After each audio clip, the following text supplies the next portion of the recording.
New sections, Amendment 4 in the name of Senator Van Turnhout is ruled out of order. Amendment 5 in the name of Senator Van Turnhout is a new section. Senator Van Turnhout. Thank you very much. And obviously I'm disappointed that it's ruled out of order, and perhaps I'm obviously dealing with the amendment that I have down, but in the scope of the Act, I believe here in the House on the 15th of July 2015, Minister for State Kevin Humphreys, at the report and final stages of the Gender Recognition Act, said that he'd be quite happy for Minister Riley to lead on the issue of gender recognition in relation to children, because he is the Minister for Children and Youth Affairs, and that department has a wider remit than the Department of Social Protection on the issue. So, Minister, I'd ask you to consider in future legislation a provision to amend the Gender Recognition Bill so that the exemption process for 16 to 18-year-olds is depathologed in a manner similar to the application process for adults, and to include the creation of a process for interim gender recognition for under 16, so that the rights of children are fully realised in this process. And I do want to thank the assistance of Fergus Ryan, the aforementioned Fergus Ryan, and Tanya Nievertel, who helped me with drafting those amendments. In relation to the amendment number 5, Minister, this is an issue I've been concerned about for many years. Child pornography is defined under Section 2 of the Child Trafficking and Pornography Act 1998. The definition includes any visual representation that shows a child engaged in or being witness to explicit sexual activity, and where the dominant characteristics of a visual representation is the depiction for a sexual purpose of the genital or anal region of a child. The majority of law enforcement agencies working in this area, most notably Interpol and Europol, believe it is time to stop the use of the misleading term child pornography when describing images of sexual abuse of children. According to Interpol, the world's largest policing organisation, it says, a sexual image of a child is abuse or exploitation and should never be described as pornography. Pornography is a term used for adults engaging in consensual sexual acts, distributed mostly legally to the general public for their sexual pleasure. Child abuse images are not. They involve children who cannot and would not consent and who are victims of a crime. The child abuse images are documented evidence of a crime in progress, a child being sexually abused. I have been saying this, Minister, since I first tabled a motion on blocking child abuse material on the internet back in February 2012. Child sexual abuse material is far more than child pornography. The image or depiction is a culmination of, at best, one, and more likely, of the most serious criminal offences known to our statute books, including rape, incest, assault, sadism and bestiality. For each child sexual abuse image produced, it can be expected that numerous offences are committed, as the online distribution of child abuse images exponentially multiplies the number of offences against the sexual integrity of the child. A child abuse sexual image is a crime scene, a digital record of a sexual abuse being perpetrated against a real child in the real world. And I will be seeking in this amendment to have child pornography in this bill and across our statute books amended to child sexual abuse material to better reflect the seriousness of the offence. Minister, I welcome the publication of the Sexual Offences Bill, and it's really perhaps it may be better placed within this bill, but I would ask for your support that we name it for what it is. It is child sexual abuse material. It is not pornography. There is no consent. This is a crime scene. Thank you. Tara? Well, look, as you've noted yourself, I know that this amendment has been ruled out of order, number 4, but I just want to say that I share the Senator's concern, and I'm happy for her to have spoken on the issue. Section 7 of the Gender Recognition Act 2015 provides for a review of the operation of the Act, and both the Taoiseach and Minister of State Humphreys have stated that it is intended that this review will incorporate issues relating to transgender children. Nonetheless, I'm aware that for some, the lack of an explicit legal commitment in that regard is a cause of concern. However, the fact that the review clause is not triggered until the Act is 2 years in operation does not mean that further consideration of these issues should wait until then.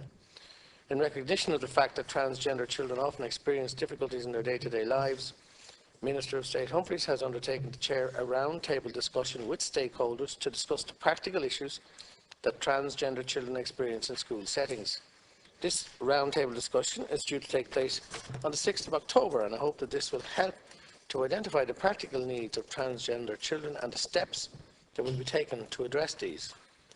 I, along with many of my colleagues, was very moved by the testimonies of transgender children, their parents and representatives during the development and passage of the Gender Recognition Act. I'm conscious too that research in this area remains a developing field. I've met with the Transgender Equality Network of Ireland, otherwise known as TENI, on these matters, and I believe we are agreed on the need to learn as much as possible so that we can develop a robust and effective policy which both supports and protects transgender children and young people and their families. I recently published Ireland's first national strategy on children and young people's participation in decision-making to ensure that children and young people have a voice in their individual and collective everyday lives. So as part of that process of learning, I have committed to a consultation process with children and young people, which we intend to begin before the year's end. This will give transgender children and young people an opportunity to have their voices heard and will support them in making a meaningful contribution to the review of the Gender Recognition Act. To further support the process of informing the review, I've asked my officials to progress a number of relevant issues in 2016. These include considering a legislative amendment to copper fasten that the review of the Gender Recognition Act would incorporate consideration of the needs of children and young people, including those not eligible under the Act. Gathering further research and evidence regarding the issue as it relates to children and young people, and further liaison with the medical profession and other relevant professionals on their potential role in assessing needs of children and young people as part of the eligibility to apply for a gender recognition certificate. I fully understand and indeed share Senator Turnhout's concerns in this area. However, before taking further legislative steps, I believe that further consideration, consultation and research needs to be undertaken in a measured way to inform how we as a government should best address the needs of transgender children. I will be consulting further with a number of groups to seek their assistance in collating and distilling the research and data available in respect of Irish young people. This and the consultation process will assist in clarifying the most appropriate policy position, especially for children aged under 16, in this very complex policy area. If I could now address Amendment 5. I'd like to thank the Senator for her amendment and her continuing dedication in seeking to strengthen the protection of children from sexual abuse and exploitation. Unfortunately, however, I'm not in a position to accept the Senator's amendment. The Child Trafficking and Pornography Act of 1998 is not within my remit and is the responsibility of my colleague, the Minister for Justice and Equality, Ms. Frances Fitzgerald, TD. I'm advised that Section 2 of the 1998 Act contains an extensive definition of the term child pornography, which is compliant with a number of international legal instruments. And I note that Minister Fitzgerald, as the Senator has noted, today published the Criminal Law Sexual Offences Bill 2015, and indeed I welcome it very warmly. The bill includes wide-ranging provisions to enhance the protection of children from sexual abuse and exploitation, including the enhancing of the existing definition of child pornography to comply with the requirements of EU Directive 2011/93/EU, as well as other international instruments. I'm sure we all welcome this strengthening of the legal provisions protecting children against sexual exploitation. While I agree with the Senator that the term child pornography is outdated and fails to reflect the full horror of the sexual abuse involved for the reasons she has so eloquently outlined, it still is, however, the language used in the international instruments by which we are bound, not least the relevant EU directive and the Council of Europe's Lanzarote Convention. While I'm not in a position to accept the Senator's amendment today, I will pass the proposals on to Minister Fitzgerald for her consideration, perhaps in the context of discussing and amending the Sexual Offences Bill. Thank you. Senator Maloney. Thank you, and Minister, thank you for coming to this. Firstly, could I just compliment my colleague, Senator Van Turnhout. It's easy known that her expertise in the field of children's issues is second to none, and she has brought a lot of expertise to this chamber with regard to children's issues. The amount of work that she has put in to this bill, these amendments, the detail is amazing, and I'm sure she must have spent the whole summer working on it, and I congratulate her on that.